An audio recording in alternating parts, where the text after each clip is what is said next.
Labarun namu na yau za ku ji cewa ma'aikatan jihar Zamfara sun bayyana kyautar kuɗi na ƙarshen shekara wanda gwamna Dauda Lawal ya yi masu da cewa ya karfafa masu gwiwa.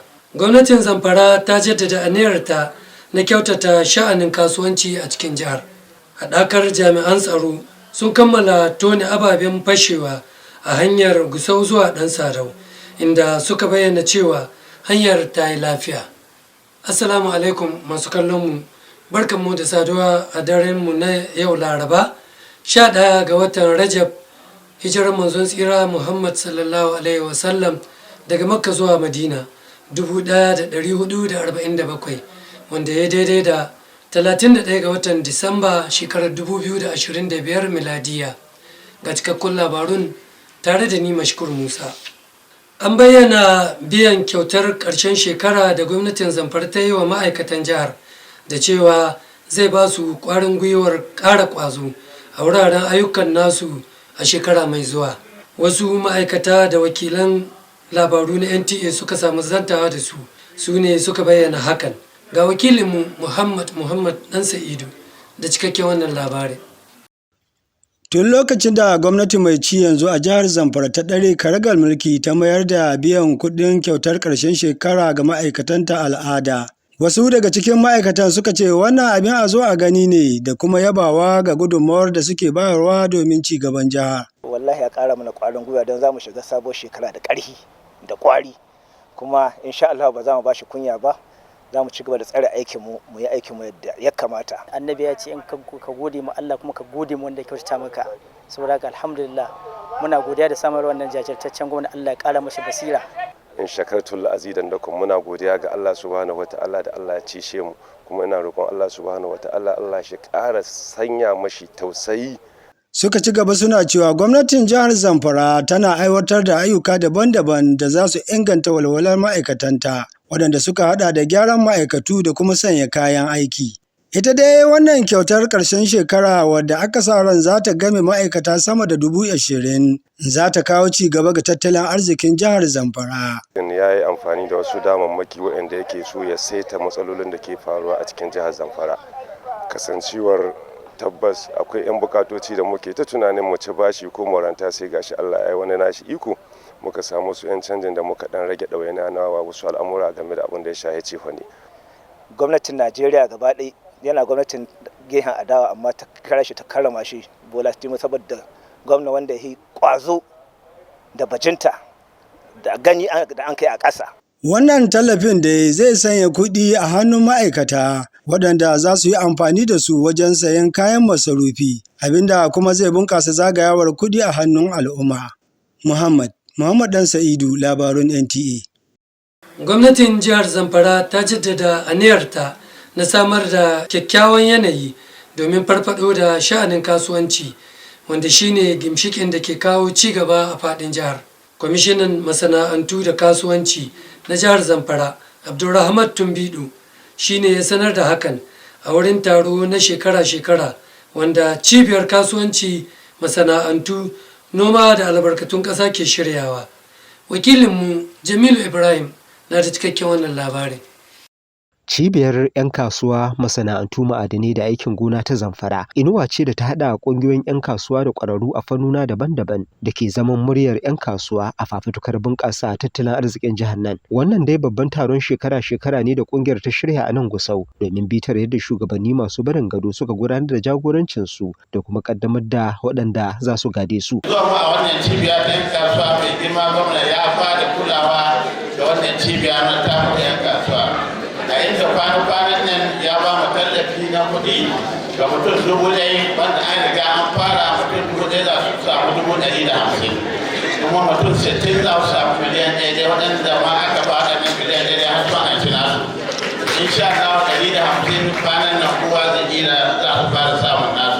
Kwamishinan kasuwanci da masana'antu na jiha wanda babban sakataren ma'aikatar Aminu Guragure wakilta ya ce gwamnatin gwamna Dauda Lawal na gab da kammala aikin filin jirgin saman ƙasa da ƙasa, ƙari ga ginin katafaren otal da shimfiɗa tituna da kuma sauƙaƙa samun tallafi da rance ga 'yan kasuwa domin farfaɗo da harkokin kasuwanci da suka durƙushe a wannan jiha. Shugaban gamayyar cibiyoyin 'yan kasuwa na jihohin Arewa wanda babban daraktan gamayyar Ahmad Usman ya wakilta da shugaban kwamitin kasuwanci da masana'antu na majalisar dokoki ta jihar Zamfara Nura Sabon Birnin Dan Ali sun jaddada muhimmancin karfafa kawance tsakanin daukacin masu ruwa da tsaki don ƙara haɓaka ayyukan cibiyar a jihar nan. A halin da ake ciki dai an samu rudani a yayin da ake batun kaddamar da sabbin shugabannin cibiyar ta 'yan kasuwa ta jihar Zamfara, yayin da babban sakataren ma'aikatar kasuwanci ta jiha ya sanar da cewar gwamnatin jiha ta naɗa shugabannin riko, shi kuwa sakataren kwamitin shirya babban taron Aminu Garba ya sanar da sunayen waɗanda ya ce su ne sabbin shugabannin da aka zaɓa daidai da kundin tsarin mulkin cibiyar. Gwamnati ta zo da listener caretakers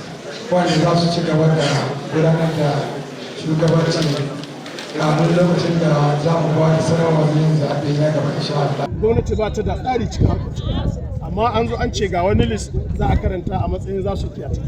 Wannan shi yasa muna jawo hankalin mai daraja gwamna da dukkan sauran al'umma da kungiyoyinmu cewa abubuwan da aka yi baya bisa doka. To sai dai dukkanin bangaroren biyu sun ayyana shugaban cibiyar mai barin gado Alhaji Hassan Buhari a matsayin sabon shugaba yayin da suka sha bamban a jerin sunayen sauran shugabannin. Jamilu Ibrahim Gusau, Labaran NTA.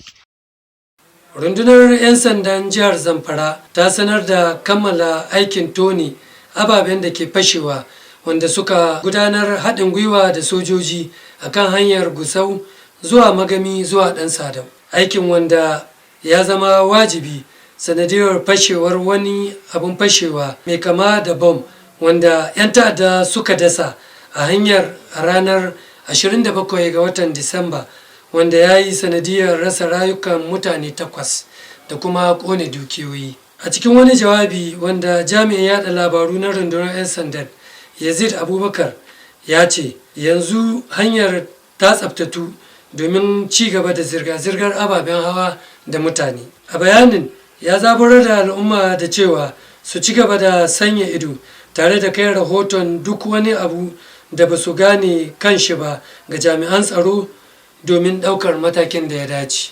Rundunar 'yan sandan jihar Zamfara ta samu gagarumar nasara a yakin da take yi na safarar miyagun ƙwayoyi. A wani jawabi da jami'in yada labaru na rundunar DSP Yazid Abubakar ya sanar ya ce 'yan sandan sintiri da ke aikin kula da manyan hanyoyi a kasuwar daji titin ƙauren na moda sun kama mota ƙirar golf ɗauke da wasu ganye da ake zargin tabar wiwi ce. A cewar bayanin, direban motar ya yi ƙoƙarin gudu ganin cewa akwai shingen bincike na 'yan sanda, amma aka kama shi kuma aka ƙwace tabar ta wiwi. DSP Yazid Muhammad ya ƙara da cewa kwamishinan 'yan sanda Ibrahim Balarabe Mai Kaba ya jinjina wa jami'an da kuma 'yan ƙasa na gari na kasuwar daji bisa taimakawa 'yan sandar da suka yi. Ya kuma yi kira ga al'ummar da su kasance masu haɗa kai da jami'an tsaro domin kawar da ɓata gari a faɗin jihar baki ɗaya.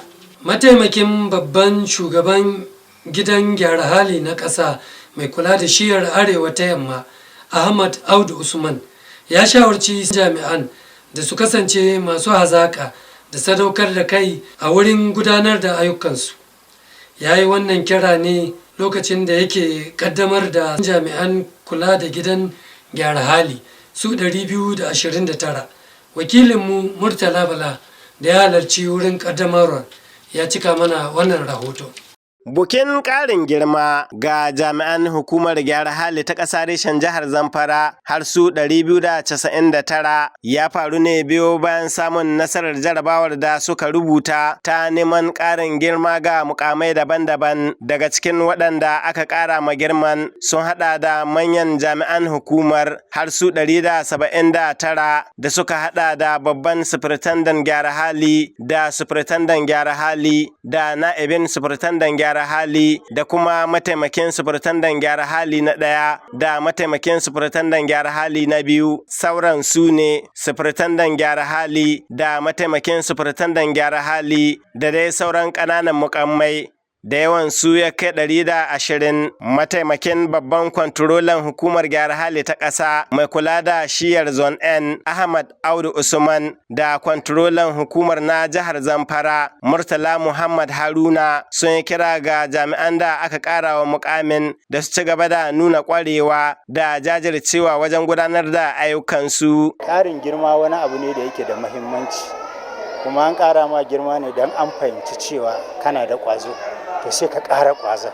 To shi wannan ƙarin girma yana ba da dama ne mutum ya riƙe haƙƙinsa haikan kuma ya tabbatar da cewa duk alkawarin da ya ɗauka a cikin appointment letter ɗin zai gudanar duk abin da san zai kawo aiki bacin suna da abun kunya sai ƙaurace masa. Wasu daga cikin waɗanda aka ƙara ma mukaman sun bayyana farin cikin su bisa ci gaban. Yanzu dai ina jin kowane irin aiki ma'aikata ta bani zan ƙara yi saboda an ƙara jajircewa wajen gudanar da wannan aiki. So ina cikin murna sosai.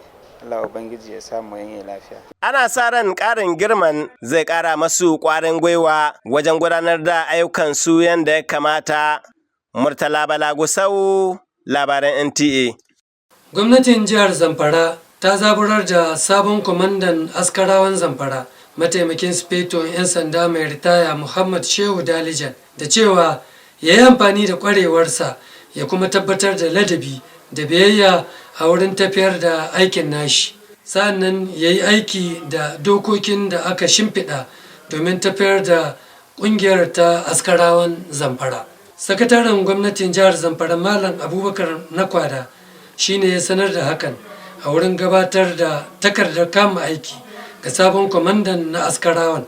Sakataren ya sanar cewa gwamnati karkashin jagorancin gwamna Dauda Lawal ba za ta lamunci kaucewa daga tsarin da aka assasa rundunar ta askarawan Zamfara. Haka kuma sakataren ya sanar da cewa gwamnati za ta ci gaba da biyan albashi ga tsohon kwamandan Muhammad Bature mai ritaya domin ya ci gaba da kula da lafiyar shi. A jawabin shi, sabon kwamandan na askarawa Muhammad Shehu Dalijan ya ce a matsayin shi na ɗaya daga cikin waɗanda suka horas da askarawan a lokacin yana kwamishinan 'yan sanda na jihar Zamfara, yana sane da ƙarfin da suke da shi da kuma iyakokin da aka sanya masu. Don haka ya sha alwashin ciyar da rundunar ta askarawa a gaba. Sabon kwamandan ya yi alkawalin ƙarfafa alaƙar da ke akwai tsakanin askarawa da sauran jami'an tsaro domin tunkarar 'yan ta'adda har a maɓoyarsu. Duka ƙarshen labarun namu na daren yau kenan. Mu kwana lafiya, wassalamu alaikum.